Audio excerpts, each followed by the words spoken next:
J'avais préparé son saumon poché préféré avec du beurre au citron, des carottes rôties et une tarte aux pêches faite maison.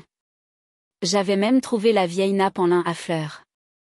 Elle aimait celle aux bords effilochés à propos de laquelle elle me grondait toujours mais qu'elle adorait secrètement. C'était le 64e anniversaire de Vera. Et je m'étais dit que cette année pourrait être différente, pas meilleure, peut-être, mais plus tranquille. La table était mise pour 6. Vera en tête, flanquée de son partenaire de bridge June, de notre cousine Laurie, et de 2 voisines qui me connaissaient depuis que j'étais adolescente. J'ai servi le vin, offert des sourires par-dessus les plats. C'était presque facile de faire semblant que c'était de l'amour. Puis Vera a levé son verre à vieillir sans bagage, a-t-elle dit, en souriant en faisant tournoyer le vin. Et à enfin avoir une vie débarrassée de poids mort. Elle m'a regardé droit dans les yeux. Honnêtement, Marin, le meilleur cadeau que tu puisses me faire, c'est de quitter ma vie. Personne n'a parlé. June a toussé doucement. La fourchette de Laurie s'est arrêtée en l'air.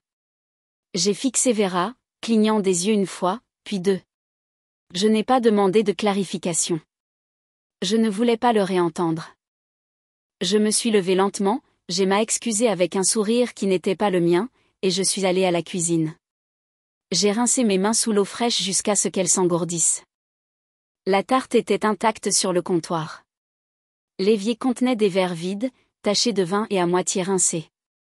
J'ai regardé la chaise où elle s'était assise, droite, le regard suffisant.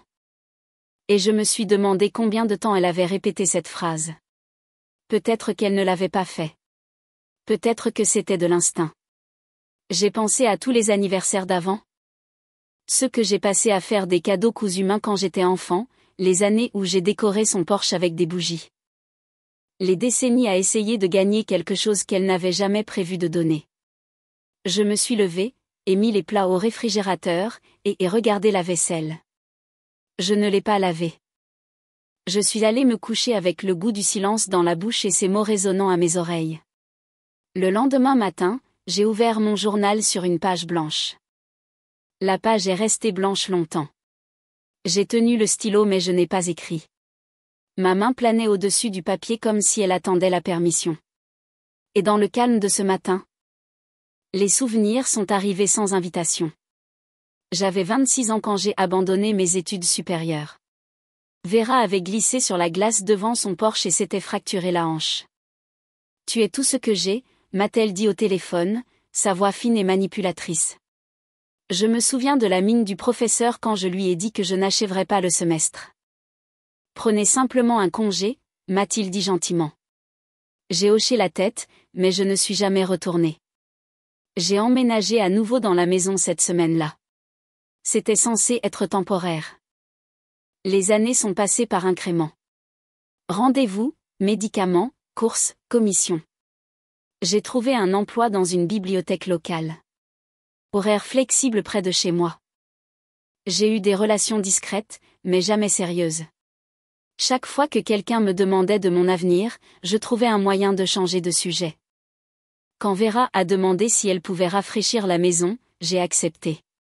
Elle a repeint le couloir jaune que j'aimais et a remplacé les carreaux de la cuisine par des carrés gris froids. C'est plus moderne, a-t-elle dit. Je me suis convaincue que ça n'avait pas d'importance. C'était toujours chez moi, même si ça ne me ressemblait pas. Je l'ai laissé jeter la chaise que j'avais achetée lors de mon premier emploi. J'ai ri quand elle l'a qualifiée de ringarde. J'ai dit oui à chaque petit nom. C'était notre rythme, elle demandait. Je m'adaptais. Mais maintenant, dans le calme de ce matin, cela semblait différent.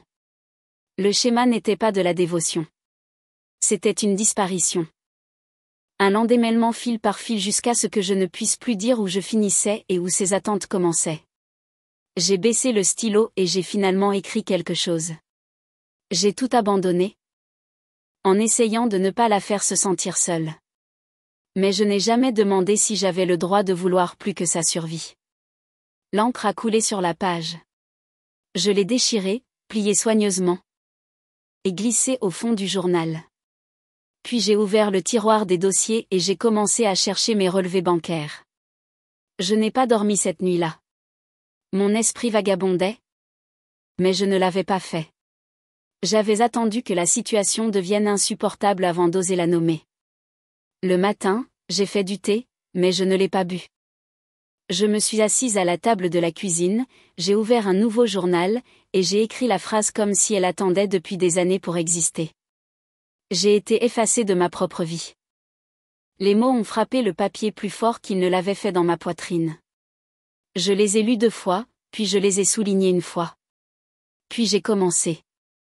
J'ai fait une liste de tout ce à quoi Vera avait accès. Compte joint, acte de propriété, mon mot de passe griffonné sur ce bloc-notes de cuisine. Elle faisait toujours semblant de ne pas remarquer. J'ai entouré les choses qui devaient changer d'abord. Ensuite, j'ai rassemblé tous les documents que j'ai pu trouver, les formulaires d'assurance, les relevés bancaires. J'ai recherché des références juridiques et trouvé un petit cabinet d'avocats 2 villes plus loin. Le nom de l'avocat était Thomas Reyes. J'aimais le son, ferme, pas ostentatoire. Je n'ai dit à personne ce que je faisais. Ni à Laurie, ni à ma voisine. Certainement pas à Vera. Ce n'était pas une vengeance. Ce n'était même pas de la colère. C'était de l'air. Après avoir retenu ma respiration pendant plus d'1 décennie, cet après-midi-là, je me suis tenue dans le couloir et j'ai regardé la maison, non pas avec sentimentalité, mais avec précision. C'était la dernière chose que mon père avait touchée avant de mourir. J'ai ouvert le tiroir et j'ai sorti la petite enveloppe où il gardait son argent d'urgence. Elle était vide. Le lendemain, j'ai conduit pour rencontrer l'avocat. Vera l'a remarqué. Pas tout de suite, mais assez vite. J'ai arrêté de lui rappeler ses rendez-vous. Elle a recommencé à rôder, offrant des sourires à moitié sincères, commentant mes vêtements comme si elle essayait d'avoir l'air maternel. Un matin, tu sais, a-t-elle agité une main vaguement, faisant semblant de ne pas se souvenir des mots qu'elle avait gravés au centre de ma poitrine. Tu veux parler de ton anniversaire, ai-je demandé. Elle a cligné des yeux. Ça. Oh, allez, ma reine. C'était une blague. J'étais pompette. Les gens disent des choses. J'ai hoché la tête mais je ne l'ai pas laissé entrer. Plus tard dans la semaine, je me suis assise en face d'un directeur de banque pendant qu'elle consultait l'historique de mon compte. Je l'ai vu changer d'expression à chaque ligne qu'elle faisait défiler. Quelqu'un transfère régulièrement des fonds vers un autre compte courant, a-t-elle dit.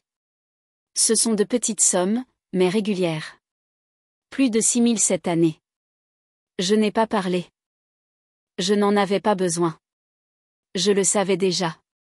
Ce soir-là, j'ai trouvé Vera en train de plier des serviettes dans la buanderie. Elle a levé les yeux avec cette expression fatiguée qu'elle portait comme une armure. J'ai vu les retraits, ai-je dit. Elle s'est redressée. De quoi parles-tu? Mon compte. Des milliers prélevés sans demander. Vera a soupiré et a laissé tomber une serviette dans le panier. Tu réagis de manière excessive. C'était pour des choses dont nous avions besoin, des réparations? Des ordonnances, l'entretien de ta voiture. Tu n'as jamais demandé. Tu n'aurais pas eu d'objection.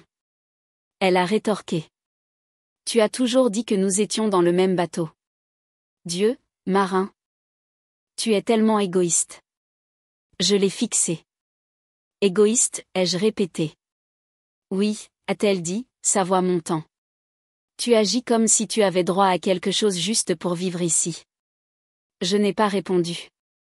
Je suis passé devant elle, j'ai monté les escaliers et je suis entré dans ma chambre.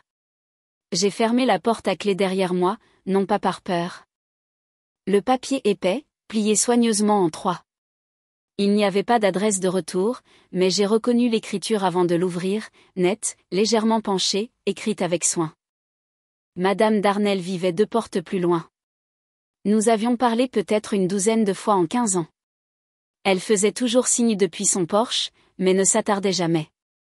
Cher marin. J'espère que cette lettre ne vous dérangera pas. Je ne veux pas m'imposer, mais j'ai regardé par ma fenêtre pendant longtemps. Pas pour être curieuse, juste pour être témoin. J'ai vu ce que vous avez porté, ce que vous avez donné, la façon dont vous disparaissez pour que les autres soient plus à l'aise. Vous n'êtes pas invisible, marin. Et vous n'avez pas tort. Avec une admiration silencieuse, Hélène Darnell. J'ai lu 2 fois, puis encore une fois, juste pour ressentir les mots. Mes yeux me piquaient, pas de douleur, mais du confort étranger d'être vue sans avoir à m'expliquer. J'ai plié la lettre selon son pli d'origine et je l'ai glissée dans la poche arrière de mon journal à côté de la page déchirée que j'avais écrite après l'anniversaire. Cela ne réglait rien. Une fois la vaisselle faite, j'ai ouvert mon ordinateur portable et j'ai cherché un notaire près du bureau du greffier du comté. J'avais déjà appelé Thomas Reyes. La prochaine étape serait de signer les documents. J'ai vérifié les serrures avant d'aller me coucher, puis j'ai posé le journal sur la table de chevet où je pouvais le voir. Le lendemain matin, je me suis habillée avec des vêtements discrets et j'ai conduit au cabinet de l'avocat. Thomas était calme, mesuré et précis. Son bureau sentait légèrement le cèdre. Et les murs étaient tapissés de certificats que je n'avais pas besoin de lire. Je lui ai fait confiance dès qu'il a dit « Vous n'avez pas besoin d'une guerre. Vous avez besoin d'une limite qui tienne. » Nous avons passé une bonne partie de l'heure à signer des papiers. Il m'a guidée à travers chaque étape, gelant les comptes joints. Quand je suis rentrée à la maison, les premières gouttes de pluie avaient commencé. Vera était dans la cuisine. Elle a levé les yeux de son mot croisé. « Où es-tu allée ?» Ses yeux se sont plissés. « Tu es distante ces derniers temps et secrète. » Je n'aime pas ça. Je n'ai rien dit. Je suis montée à l'étage. Cette nuit-là, la tempête est arrivée, pas du ciel, mais par le téléphone. Tout a commencé par un message vocal de ma cousine Rachel. « Qu'est-ce qui se passe chez toi ? Ta mère a appelé. Elle a dit que tu la mettais à l'écart.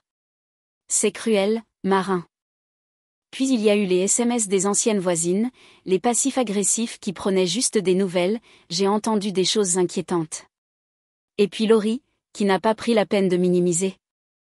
Je n'arrive pas à croire que tu lui fais ça après tout ce qu'elle a fait pour toi. J'ai retourné mon téléphone face cachée et je l'ai laissé vibrer jusqu'au silence.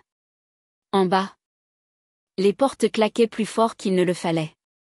Les tiroirs des placards s'ouvraient et se fermaient avec une intention brusque. Vera se déplaçait dans la maison avec des pas lourds. Vera a frappé à ma porte.